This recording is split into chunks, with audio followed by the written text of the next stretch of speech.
नमस्कार, मैं हूं अदिति और आप देख रहे हैं A1 टीवी मध्य प्रदेश छत्तीसगढ़। आइए बढ़ते हैं खबरों की ओर। मुख्यमंत्री शिवराज सिंह चौहान ने प्रधानमंत्री नरेंद्र मोदी की 1 अप्रैल की भोपाल यात्रा की तैयारियों की जानकारी पत्रकारों से साझा की। मुख्यमंत्री निवास पर हुई पत्रकार वार्ता में मुख्यमंत्री द्वारा बताया गया कि प्रधानमंत्री मोदी 1 अप्रैल को प्रातः भोपाल विमानतल पर पहुंचने के बाद हेलीकॉप्टर से लाल परेड ग्राउंड पहुंचेंगे, जहां से वे कुशाभाऊ ठाकरे सभागृह जाकर भारतीय सेना की कमांडर कॉन्फ्रेंस में हिस्सा लेंगे। प्रधानमंत्री दोपहर बाद रानी कमलापति स्टेशन से नई दिल्ली के लिए प्रारंभ हो रही नवीन वंदे भारत एक्सप्रेस को झंडी दिखाकर रवाना करेंगे।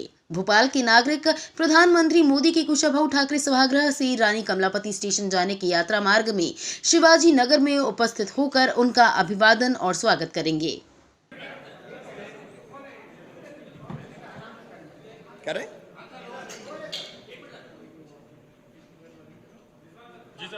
मित्रों, मध्य प्रदेश का सौभाग्य है कि प्रधानमंत्री श्रीमान नरेंद्र मोदी जी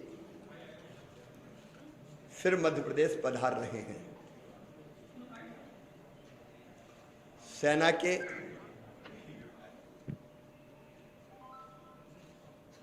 हमारी तीनों सेनाओं के कमांडर की कॉन्फ्रेंस यहाँ पे है भोपाल में 30, 31 और 1 तारीख को। मैं इसको भी मध्य प्रदेश का सौभाग्य मानता हूं। और इस कॉन्फ्रेंस में सीडीएस भी आ रहे हैं, तीनों सेनाओं के प्रमुख आ रहे हैं, हमारे रक्षा मंत्री श्रीमान राजनाथ सिंह जी भी पधार रहे हैं। अब प्रधानमंत्री जी कॉन्फ्रेंस में तो भाग लेंगे ही, लेकिन भोपाल प्रवास के दौरान वो मध्य प्रदेश को एक बड़ी सौगात दे रहे हैं। वंदे भारत एक्सप्रेस अब भोपाल से दिल्ली चलेगी। प्रधानमंत्री जी फ्लैग ऑफ करेंगे। कमलापति रेलवे स्टेशन पर कार्यक्रम संपन्न होगा और भोपाल को जो दिल्ली जाने की सौगात मिलेगी वो शताब्दी से भी ज्यादा ट्रेन है, ये 1.25 घंटा और बचेगा। इस सौगात के लिए भी मैं माननीय प्रधानमंत्री जी को हृदय से धन्यवाद देता हूं। कोई सार्वजनिक सभा नहीं है, लेकिन फ्लैग ऑफ के कार्यक्रम में 1 तारीख को 1 अप्रैल को माननीय रक्षा मंत्री जी आ जाएंगे। 30 तारीख को ही शाम को प्रधानमंत्री जी पधारेंगे 1 अप्रैल को सवेरे। पहले वो कॉन्फ्रेंस में भाग लेंगे, फिर फ्लैग ऑफ के कार्यक्रम में भाग लेंगे। लेकिन फ्लैग ऑफ के कार्यक्रम में मैं जनता को अपील करता हूं कि प्रधानमंत्री जी का स्वागत करने कमलापति रेलवे स्टेशन प्लेटफॉर्म पर व्यवस्था की जा रही है, वहां जरूर पहुंचे, प्रधानमंत्री जी का जोरदार स्वागत करें। कोई मंची कार्यक्रम नहीं है, लेकिन हमारे प्रिय नेता, मंची मतलब भाषण का कार्यक्रम नहीं, प्रिय नेता हमारे पधार रहे हैं, हम उनका जोरदार स्वागत करें और देश के रक्षा मंत्री श्रीमान राजनाथ सिंह जी का भी हृदय से स्वागत करें। शुरू करें। मित्रों, राहुल गांधी एक ऐसे नेता हैं जिनको ना तो राष्ट्र की जानकारी है और ना राष्ट्र नीति की। राहुल गांधी जी, देश संविधान से चलता है, जुबान से नहीं चलता। देश की जनता जानती है कि कांग्रेस देश के लिए समस्या है और कांग्रेस की समस्या राहुल गांधी हैं।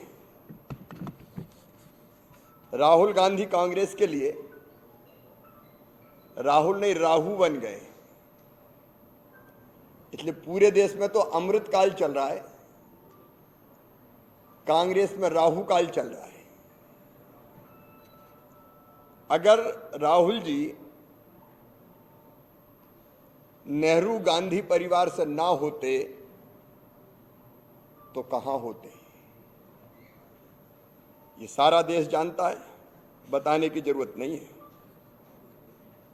लेकिन गांधी नेहरू परिवार के गुलाम नेता उनको जबरदस्ती राष्ट्रीय नेता बनाने पर तुले हुए हैं, जबकि यह हकीकत है,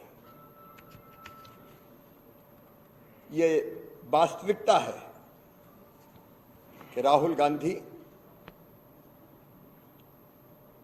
गांधी नेहरू परिवार के सबसे असफल, सबसे कमजोर, गैर जिम्मेदार, लापरवाह और अहंकारी नेता है। देश भूला नहीं होगा। ये राहुल गांधी का अहंकार नहीं था तो क्या था? तब जब उन्हीं की सरकार थी, उन्हीं की सरकार, केंद्र सरकार के लाए हुए ऑर्डिनेंस को, तब जब तत्कालीन प्रधानमंत्री मनमोहन सिंह जी देश के बाहर थे, ऑर्डिनेंस को फाड़ के फेंक दिया था।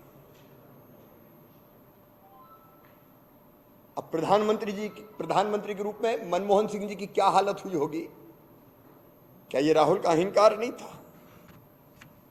ये अहंकार में डूबे हुए राहुल गांधी अलग अलग वर्गों का अपमान करते हैं, जातियों का अपमान करते हैं। राहुल गांधी जानते हैं कि पिछड़ा वर्ग उन्हें चुनौती नहीं दे सकता, तो कुछ भी बोल दो। अहंकार में आके उन्होंने पिछड़ों को गाली दी, और गाली भी ऐसी कि पूरी की पूरी जाति को उन्होंने चोर बता दिया। ये अहंकार नहीं है तो क्या है राहुल गांधी, बताएं? और उसके बाद कह रहे वो माफी नहीं मांगेंगे। ये तो चोरी भी है और सीना जोरी भी है। लेकिन मैं आज कह रहा हूं, क्या पिछड़ा वर्ग कह रहा है हम ना तो कांग्रेस को माफ करेंगे और ना राहुल गांधी को माफ करेंगे। केसरी जैसे नेता, उनका अंतिम समय कैसा तिरस्कार किया गया, उनका सामान तक सड़कों पर फिकवा दिया गया था, ये पूरे देश ने देखा है। ऐसे में राहुल गांधी से ये उम्मीद भी हम नहीं कर सकते कि वो न्यायिक व्यवस्था का सम्मान करेंगे या पिछड़े वर्ग का, पिछड़े समाज का सम्मान करेंगे। आज मैं कांग्रेस से पूछना चाहता हूं, कांग्रेस भी बताए कि ना तो राहुल और ना कांग्रेस,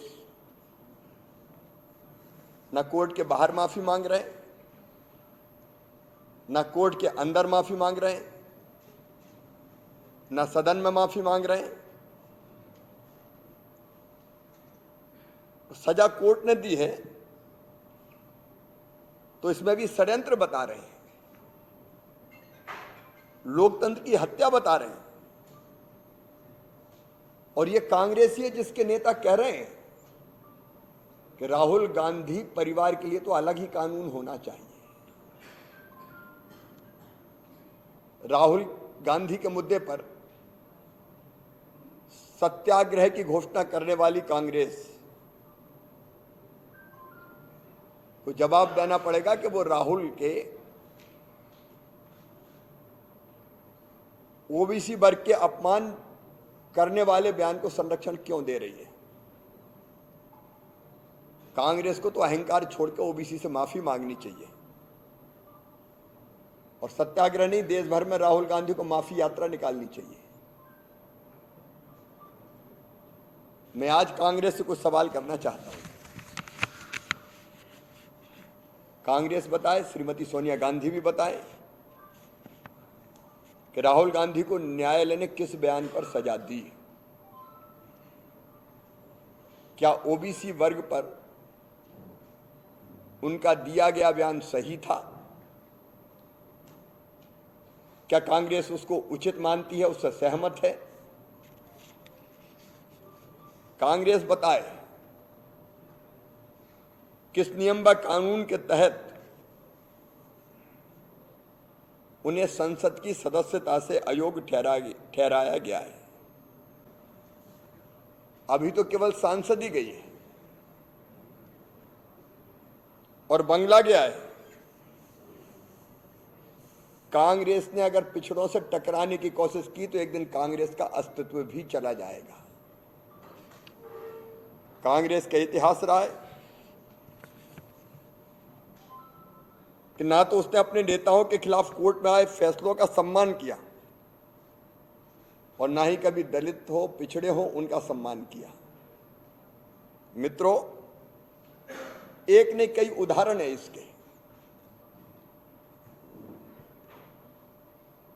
स्वर्गीय राजीव गांधी जी ने सहवानों वाले मामले में, सहवानों प्रकरण में सुप्रीम कोर्ट के फैसले को कैसे पलटा, ये सारा देश जानता है। राहुल गांधी ने विदेशों में जाके देश का अपमान किया, संसद का अपमान किया, संविधान का अपमान किया, लोकतंत्र का मजाक उड़ाया, भारत को बदनाम किया। क्या कांग्रेस ये उचित मानती है? क्या उनका आचरण संसद और सांसद की गरिमा के अनुकूल है? अभी तक राहुल गांधी पर 7 मामले चल रहे हैं। 7 मामलों में जमानत पर है, वो पहले पे नहीं, 7 मामलों में। क्या ऐसे नेता को जिम्मेदार कहा जा सकता है? क्या ऐसे नेता को गंभीर कहा जा सकता है? सच तो यह है कि सारे भ्रष्ट नेता इस समय बौखलाए हुए हैं। प्रधानमंत्री श्रीमान नरेंद्र मोदी जी प्रधानमंत्री बनने के बाद अगर किसी ने कानून के खिलाफ काम किया हो, गलत किया हो,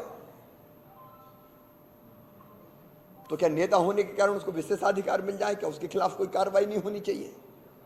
अब नियम सब जानते हैं, कानून सब जानते हैं।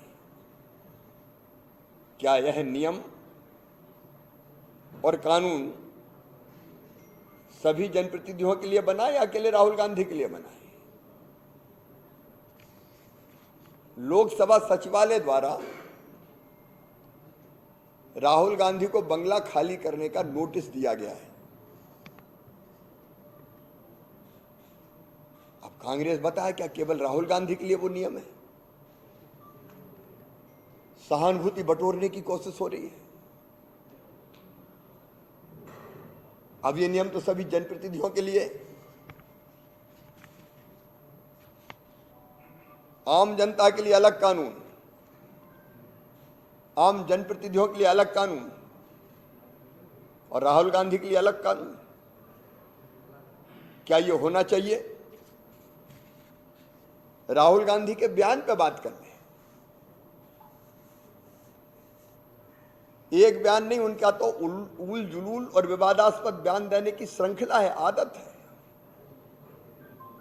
सेना और सर्जिकल स्ट्राइक पर वो सबूत मांगते हैं।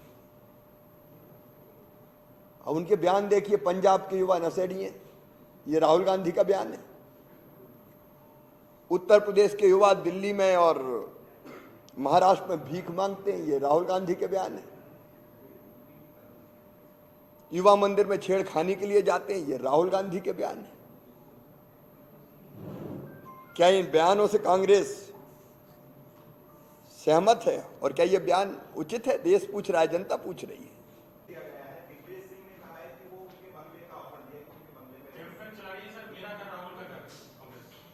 तो क्या भोपाल में लाके बसाने वाले हैं? और दिग्विजय जी के बारे में तो लोग ये कहते हैं कि जिसके कंधे पे हाथ रख दिया उसका भगवान ही मालिक है। धन्यवाद। एक बहुत अच्छी खबर है, खुशखबरी है। हम एक दिन पहले दुखी हुए थे कि किडनी के संक्रमण के कारण सासा को बचा नहीं पाए, लेकिन सियाया ने अब 4 शावकों को जन्म दिया है और स्वस्थ है। मैं प्रधानमंत्री जी के विजन को प्रणाम करता हूं। चीता पुनर्स्थापित करने का प्रोजेक्ट सफलता की दिशा में जा रहा है और जब कार्रवाई होती है तो सब एक मंच पे आते हैं। अन्याय है, कानून सबके लिए है और गड़बड़ अगर करेगा तो हर कोई उसकी जो करेगा वो सजा पाएगा। और इसलिए मैं फिर कह रहा हूं, राहुल गांधी जी ने पिछड़े वर्ग का अपमान किया है। अब माफी तो वो मांगे। और कांग्रेस के सत्याग्रह के आजकल हाल ये है कि कहीं लोग ही नहीं मिल रहे। अब मध्य प्रदेश में तो उनके आंदोलन से कमलनाथ ही गायब हो जाते हैं। सबको कहते हैं सत्याग्रह, खुद कहां हो कमलनाथ? क्या आप भी बयान से सहमत नहीं हो? राजस्थान में हमने देखा धमकाए जा रहे हैं कांग्रेस के नेता, खबरदार ठीक कर देंगे, निकाल देंगे, आ नहीं रहे तुम। अब आ नहीं रहे तो क्या जबरन पकड़ पकड़ के लाओगे? धन्यवाद। होंगे, कोई चिंता की जरूरत नहीं है। एक एक दाना खरीदा जाएगा, पर्याप्त व्यवस्थाएं की जा रही है और हमने ये फैसला भी लिया है कि थोड़ी देरी के कारण, देरी इसलिए कि ओला पानी भी बीच में आया, खरीद तो अभी शुरू हो रही है, तो किसानों को जो खरीफ की फसल के लिए ऋण चुकाना था उसकी तिथि भी बढ़ा के अभी 30 अप्रैल कर दी गई।